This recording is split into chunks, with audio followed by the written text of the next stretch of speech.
Mr. Secretary General, Monsieur le secrétaire général, Monsieur le président de la Cour internationale de justice, Madame la présidente du Conseil de sécurité, Monsieur le président du Conseil économique et social, Mesdames et Messieurs les ambassadeurs, Mesdames et Messieurs,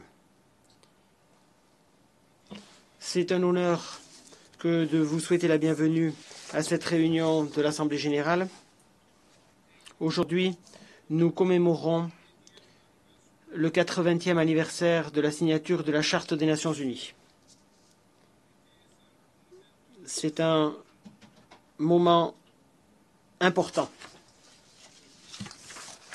Nous commémorons l'anniversaire de la signature de la Charte, un moment très difficile pour l'organisation.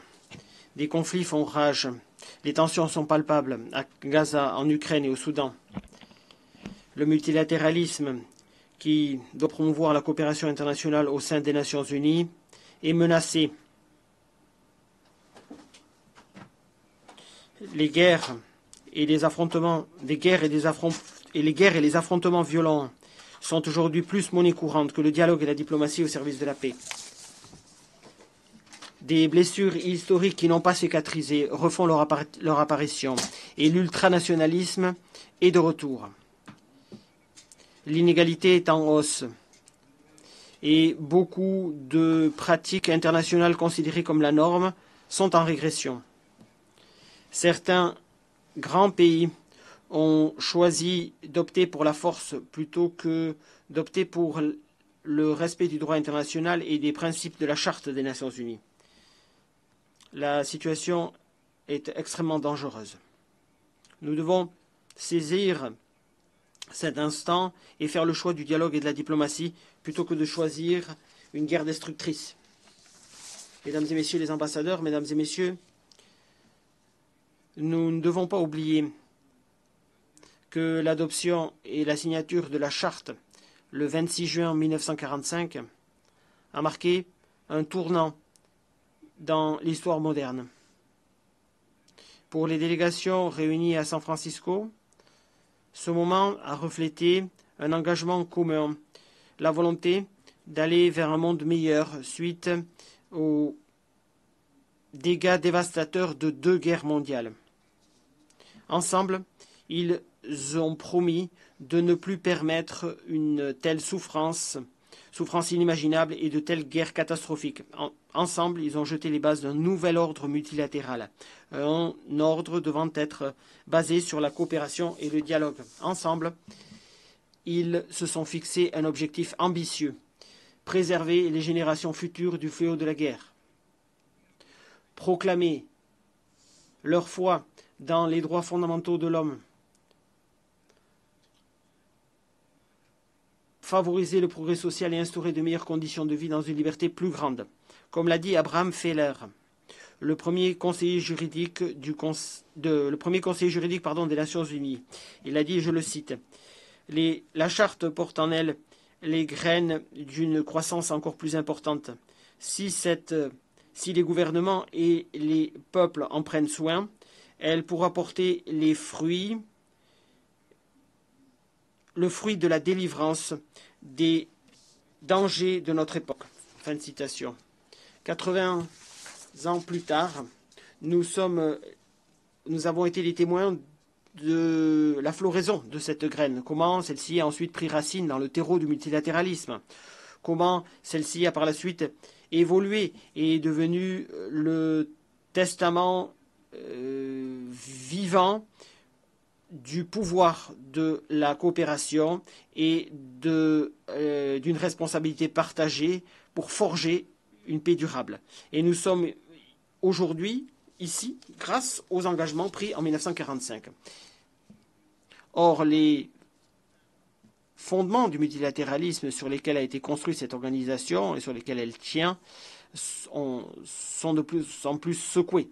Nous ne devons pas cependant oublier les réalisations de notre organisation veille de 80 ans. Depuis 80 ans, les Nations Unies sont au cœur de la réponse fournie par l'humanité aux difficultés les plus grandes auxquelles elle a été confrontée, de la Déclaration universelle des droits de l'homme au programme de développement durable à l'horizon 2030, les Nations Unies ont su mettre en place des normes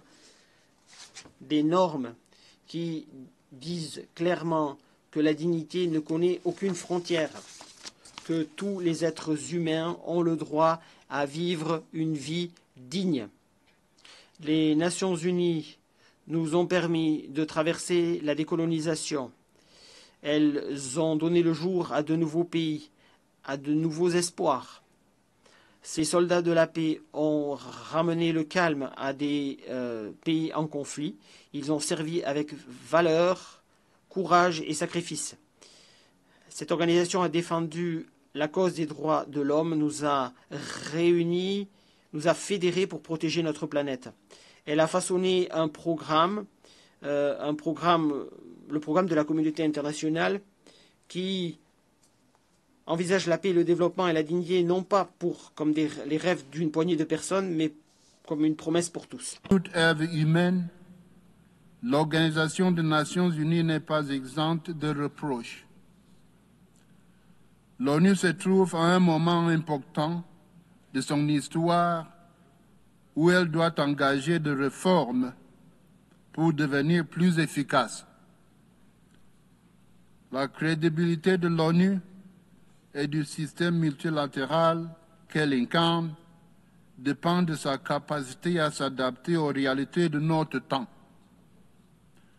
Le pacte pour l'avenir et ses deux annexes, à savoir le pacte numérique mondial et la déclaration sur les générations futures, constituent de boussole à cet égard. Ils offrent le cadre nécessaire pour bâtir une organisation des Nations Unies adaptée à sa mission et tournée vers l'avenir. Dans le même sens, les réformes impulsées par l'initiative ONU 80 du secrétaire général des Nations Unies feront de notre organisation un vecteur de coopération internationale durable.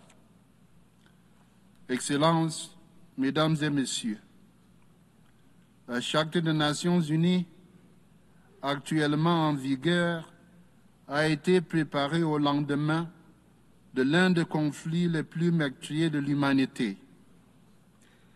La conférence de San Francisco, dont cette charte émane, fut un moment de célébration de la solidarité internationale, un appel à l'humanité pour tracer la voie vers la paix, la dignité et la prospérité partagée. Je vous invite à honorer cet héritage. Ranimons aujourd'hui l'esprit de San Francisco. Choisissons le dialogue plutôt que la division, la coopération plutôt que le conflit, et avançons ensemble en pensant à cet appel de notre charte, et je cite, « Nous, peuple des Nations Unies, résolus à préserver les générations futures du fléau de la guerre. » Je vous remercie.